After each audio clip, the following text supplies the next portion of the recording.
په خوست کې زوروره چاودنه شوې، په ننګرهار کې د یو ځوان جسد موندل شوی او په خیبر پښتونخوا کې پر پاکستاني ځواکونو ډله ایز برید شوی.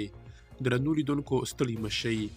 له خوست څخه راپورونه وایي چې د خوست ښار په یو کور کې دننه د ګاز ډبې چاودنې په پایله کې د یوې کورنۍ 4 غړي مړه شوي دي.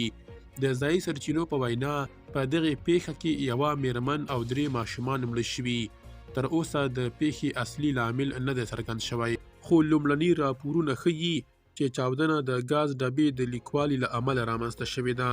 بلخوا راپورونه وایي چې د ننګرهار د سرو رود ولسوالۍ د مستوخیل سیمې د یو اوسیدونکي سید کرم جسد د همدې ولسوالۍ په هجرت کلي کې موندل شوی او خپلې کورنۍ ته سپارل شوی.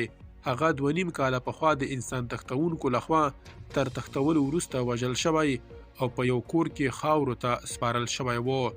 د ننګرهار لپاره د اسلامي امارت رسنیزې څانګې د دغې پیښې د منلو ترڅنګ ډیره کړې په یوې بلې ورته پیښه کې د تیرې لیندۍ میاشتې پر 28مه هم د جلال آباد ښار د 4مې ناحیې په یو کانال کې د یو ځوان جسد موندل شوی و چې لاسونه یې شاته تړل شوي وو. د یو بل خبر له مخې بیګا شپه د خیبر پښتونخوا په ډیره اسماعیل خان کې د پاکستاني ځواکونو پر یو پوسکوټ د ګاډیز بم برید پر مهال لسګونه پوځیان وژل شوي او لسګونه نور ټپیان دي.